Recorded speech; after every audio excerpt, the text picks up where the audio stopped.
It is now my belief that the federal government intends to charge me with crimes.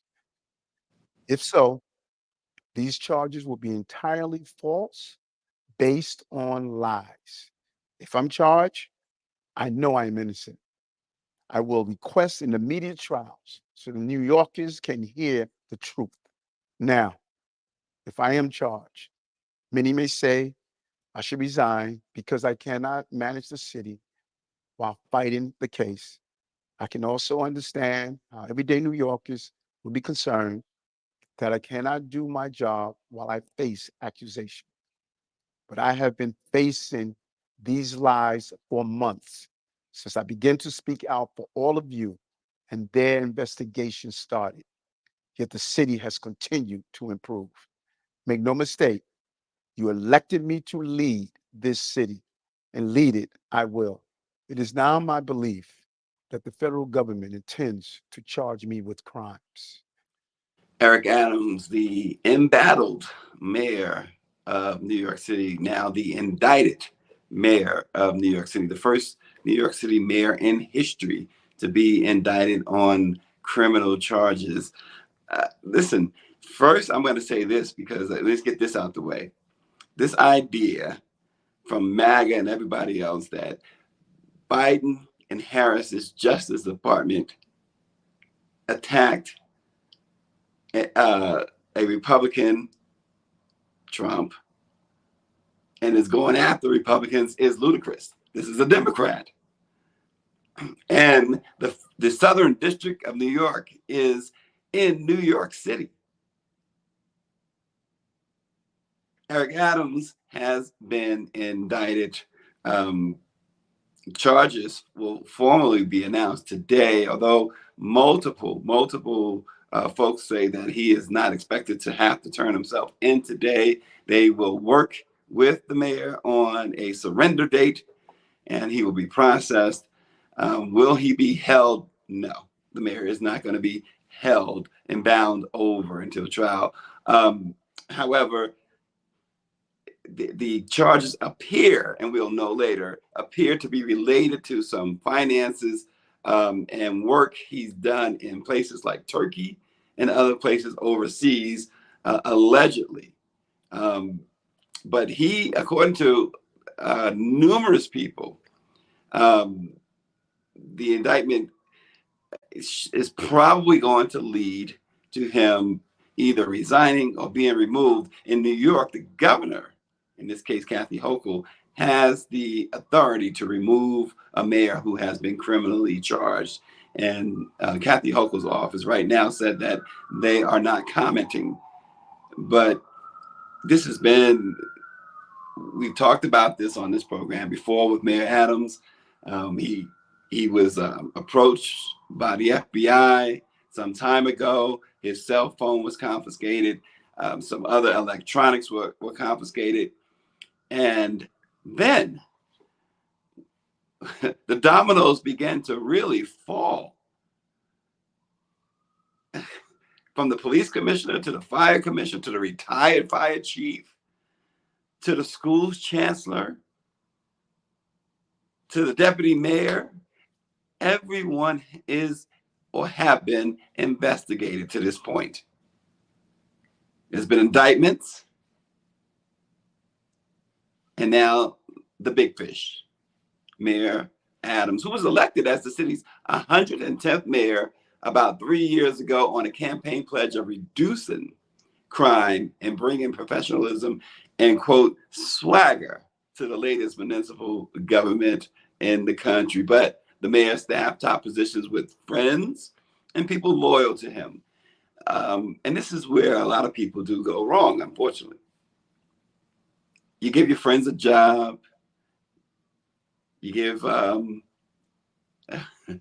people who, it's one thing to be loyal. It's a good thing to be loyal, but not when you're doing wrong. You need someone, when you're in a position like Mayor Adams, when you're in a position like, when you talk about celebrities, you definitely need somebody to give you a reality check. And Mayor Adams, according to many people, only hired people who would say, "You're doing great, Mayor. You're doing good. You look good." This is no commentary on the mayor's innocence or guilt. I have no idea. But it seems bizarre that a mayor is going to be making deals with another government, a foreign government, campaign deals at that, allegedly. I see what Power 96 says. The feds told Adams, light skin, dark skin, you're still black, is what he says in other words. But this is some serious stuff. Police commissioner, we mentioned, and the school chancellor, the commissioner Caban and the chancellor David Banks, they both resigned, recently resigned. And there's so many questions. And the mayor, again, he said, regardless of calls, he knows he's going to get those calls to resign. We know that, in fact, before the indictment, we were planning this morning to talk about those who have called on him to resign, like AOC. And of course, those who are running for mayor against him next year are calling for him to resign, but that you have to dismiss out of hand. What else do you expect out of them? Certainly, they'd like to get him out of the way. And so the mayor is under indictment. We'll know the charges later today, but we know that this has been in the works since November, when they, at least since November of last year. So it's almost a year's investigation that we know of, because that's when they ran up on him. I like to say ran up on the mayor and seized his phone and other electronics. He was in a car. He was coming from Washington, D.C. In fact, I remember it well. And the question becomes, why run up on the mayor like that? It sort of reminds, what happened more recently with Trayon White in Washington, D.C. reminded me of the Eric Adams situation, but even in a more serious way, because when the feds rolled up on Trayon, they took him down in the street, took him away, left his car right there. But the mayor is under indictment. The city, some argue, as he would, that the city is doing well, that he's done a good job, and others say, oh no. He's a former police detective and captain himself. But I tell you what, he is maintaining his innocence. He's steadfastly maintaining it in ways that we don't normally see. We see individuals say things of, we'll see about this in court, or something other than the forceful way in which Mayor Adams has proclaimed that he is innocent. And the man says, let's go to trial right away. And he has that right. He has that right to force a trial immediately. Speedy trial. That's his constitutional right to a speedy trial. And he, unless it's just talk, big talk, in the immediate aftermath of the indictment, Adams says, let's do it. Show me what you got. Show me what you're working with. That's what he's saying. Power 96 is black men. Let's get together. Let's get it together, he says. First, Mark Robinson. Now, you know better, Power 96. You cannot put Mark Robinson in this conversation. You can't put him in this conversation. Mark Robinson is a walking disgrace. As someone I know well, I will use their terminology, a waste of space. But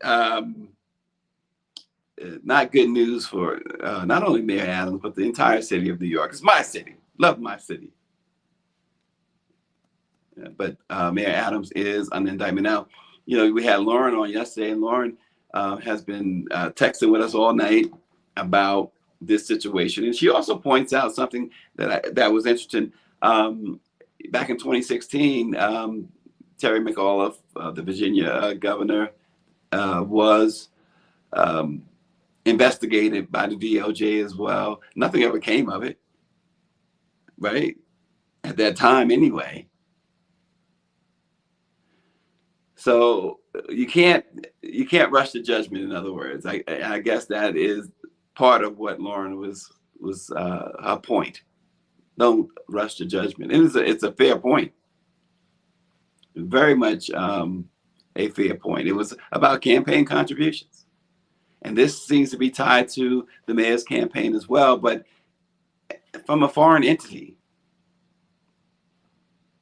So we will see. Power 96 is laughing. Yeah, but it's true. Don't be putting. I don't care what Adams may or may not have done. Don't, I'm not an Adams fan, but I certainly don't think that he warrants being cursed at like that, calling him, putting him in the same sentence as Mark Robinson. Also this morning, wanted to bring this too, because Republicans are going full MAGA, full racism, full off the reservation, and they overt racist attack against Haitians and Haitian immigrants. Representative Clay Higgins of Louisiana called Haiti the, quote, nastiest country in the Western Hemisphere in a post on social media yesterday. He said migrants from the Caribbean nation, the majority of whom are in the U.S. legally, should get their butts out of our country. He just went on this rant on Twitter. Then he deleted it. But it came in response to an Associated Press story on a Haitian nonprofit that filed a citizen criminal complaint against former President Donald Trump and his running mate, J.D. Vance. The criminal complaint was about their repeated baseless claims about migrants in Springfield, Ohio, including Trump's assertion at the presidential debate that they were eating the dogs and eating the cats.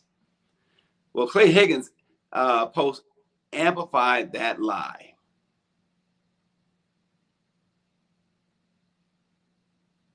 And then we had all these bomb threats.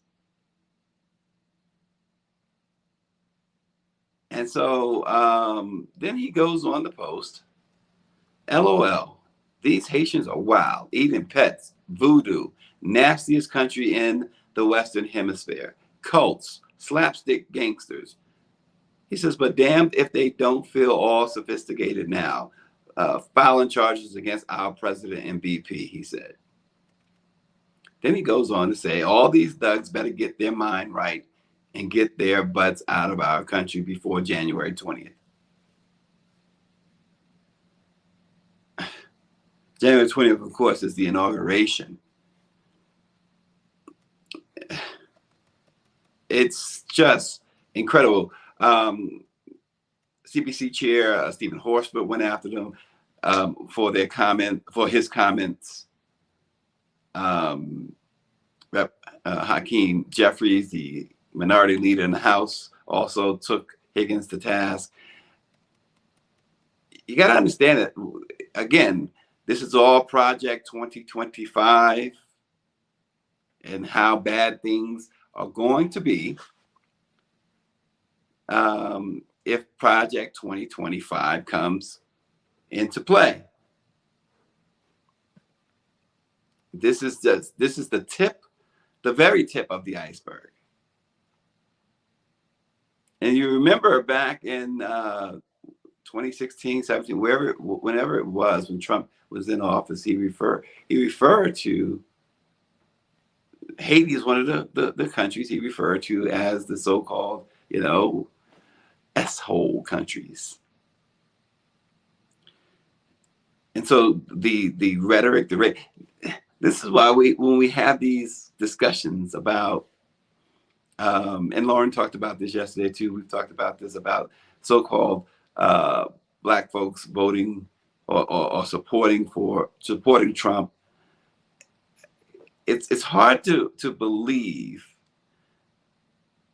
no matter what your political leanings might be, that you would support that you would support that type of, particularly giving our Black folks' history in this country.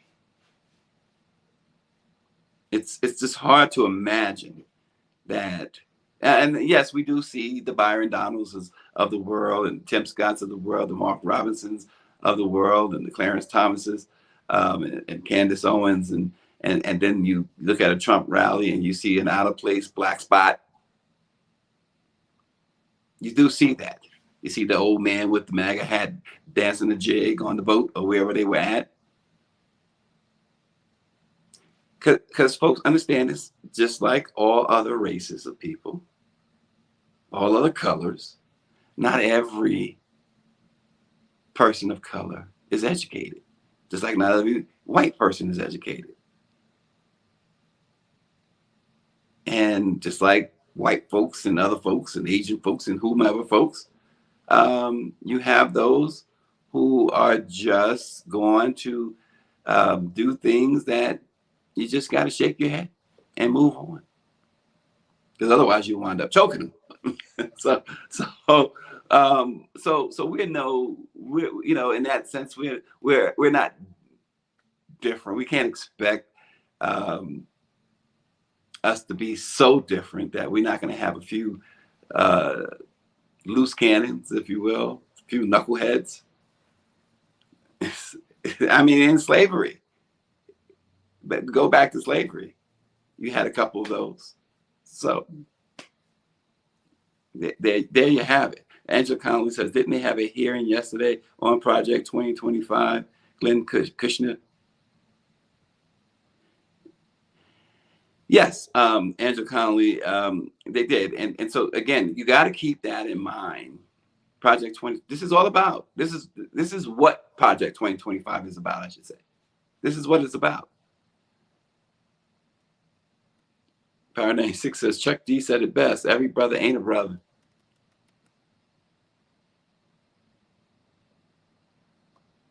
But you're going to get that. You're going to get that. And that's just the way it is. And so Clay Higgins and the rest, you can't be surprised. Can't be surprised. There are so many more. The silver lining, I'm not going to call it a good thing, but the silver lining in Trump's rise, political rise, has been this idea, or at least this revelation that people are free. They have become freer to show you who they are. I always said the difference, and it's going to anger some folks, but the difference, I lived in Los Angeles, born and raised, and lived majority of my life in New York. And I've always said one of the major differences between New York and Los Angeles, in New York, you know exactly where people stood. If they liked you, you knew it. If they didn't like you, you knew it. In Los Angeles, you had no clue. You had no clue. And so the silver lining in the rise of Donald Trump is that these politicians and others, of course, people in general, have felt more inclined to show you exactly who they are. Joe Manchin, for instance, we talked about him yesterday. Joe Manchin continues to show you who he is. And if there are Black folks who want to support Joe Manchin, hey, that's their prerogative. But understand what you're getting. He is showing you.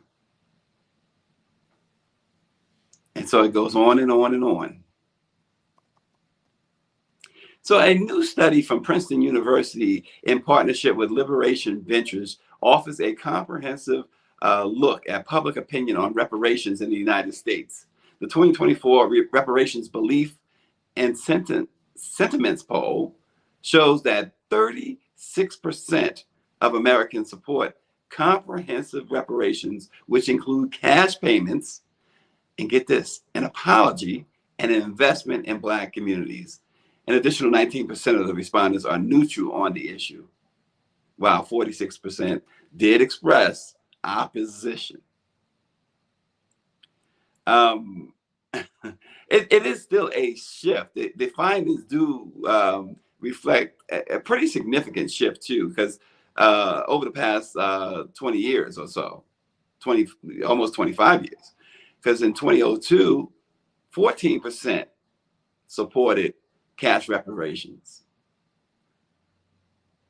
And we know that across the country, 23 cities and states have established commissions over the past 5 years to study or implement reparations policies. And young people, according to the Princeton research, support reparations more than anyone else, with about 50% of individuals between the ages of 18 and 35 approving reparations. And of course, political leanings do play a role. 49% of Democrats and 23% of independents said a candidate's support for reparations would increase their likelihood of backing that candidate. 62% of Republicans said it would negatively impact their view of a candidate. So that's, again, reparations. It is one of those hot button issues. And it's something that it's even within certain factions who are people of color who fight about how reparations should look. Cheryl Brown continues to remind us, he reminded us yesterday, I didn't mention it, that Trump has campaigned in several sundown towns recently. Yeah, we know that that's what he is. Right, he's showing you better than he can tell you what he is. And listen, I've seen pro reparations groups be on the fence, say they're on the fence about who they're supporting, and leaning in a way toward this individual who, like you said, Cheryl, is campaigning in sundown towns, who has sparked and led, in many cases, such highly racially charged rhetoric. So it's an interesting look. It's an interesting look. Folks in the Southeast, you got to stay safe. Hurricane Helene is strengthening as it moves toward the U.S. Gulf Coast. It became yesterday a Category 1, and it is expected to slam Georgia and Florida and other Southeast states today. It's expected to intensify quickly and become a Category 3 or 4 storm by the time it makes landfall. So be careful out there. It's looking pretty devastating. This is a very strong building storm that is picking up in its intensity. So folks, be careful out there. The National Hurricane Center warned that it is a life-threatening situation, and so let's not fool around with this. Be careful if you're traveling. There are flights that are already been delayed, some even canceled. And so that storm is absolutely no joke. No joke at all.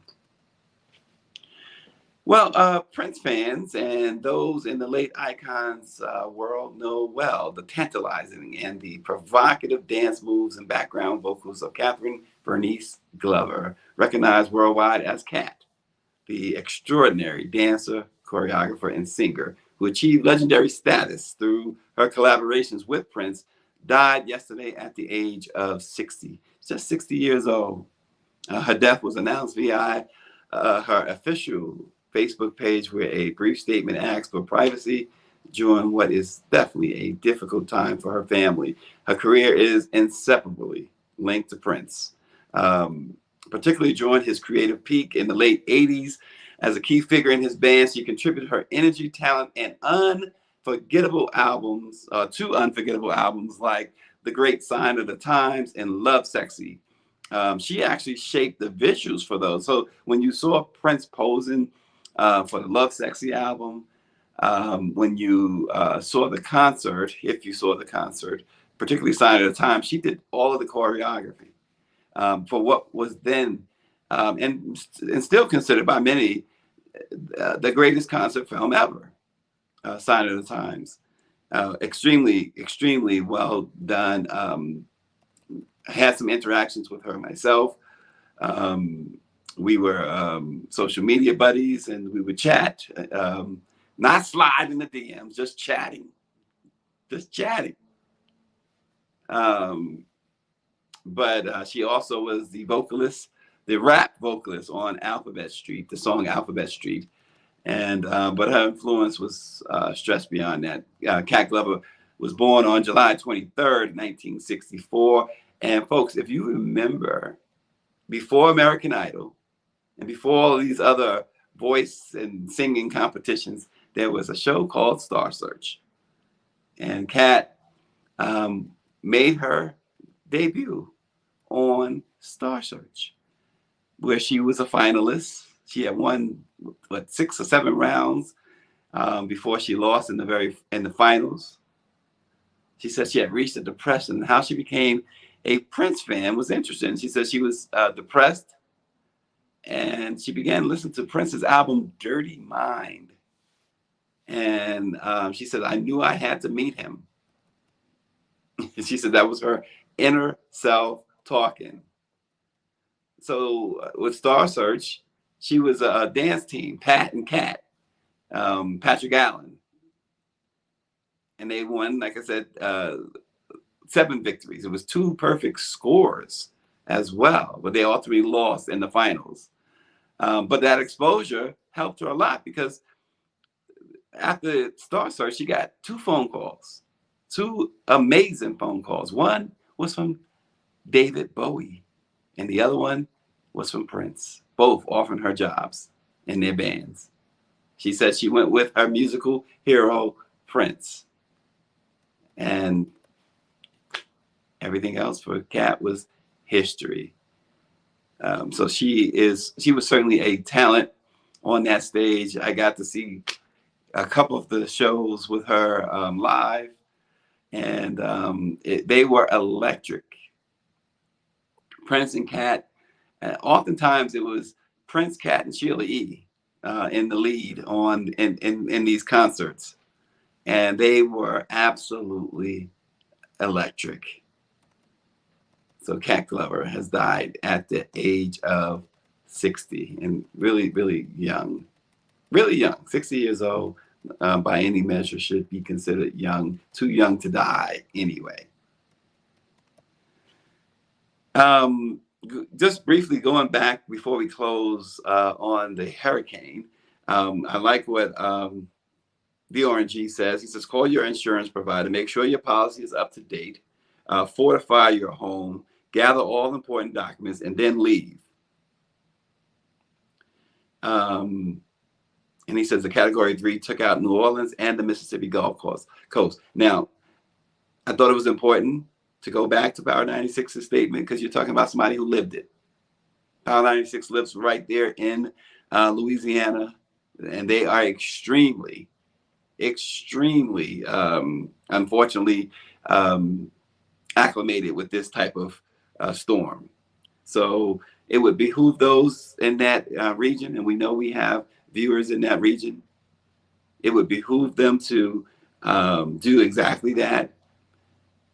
And folks, always remember, I mean, you don't need me to tell you this, but um, people's lives are much more important than property. You can rebuild. New Orleans, we know that they're still rebuilding, but yet many have rebuilt. You can rebuild. What you can't do is replace a loved one. So don't take risks. Don't take unnecessary risks. This is a serious storm. The National Weather Service says that it is calling it a deadly storm, that lives could be lost. So pay attention. Let it be known to your friends, your family, those in that region to take precaution. And folks, lend a helping hand to them as well. I mean, if you might find that you have a loved one who maybe circumstances, health or financial reasons may not be able to relocate even temporarily. Well, if you can, help them out. Help them out. We can all do this together, right? All in this together. So help them out. The storm is coming. We know it's coming. And that's always a beautiful thing, to be forewarned, because you're supposed to be, that's supposed to mean that you are forearmed. So let that be known as well. And let it be known that we appreciate you guys joining us. And we will bring you some more tomorrow on Friday. Maybe some really great entertainment stuff instead of somebody died. And we'll also keep tabs on this storm, as well as Mayor Adams's situation in New York. Thanks for joining us.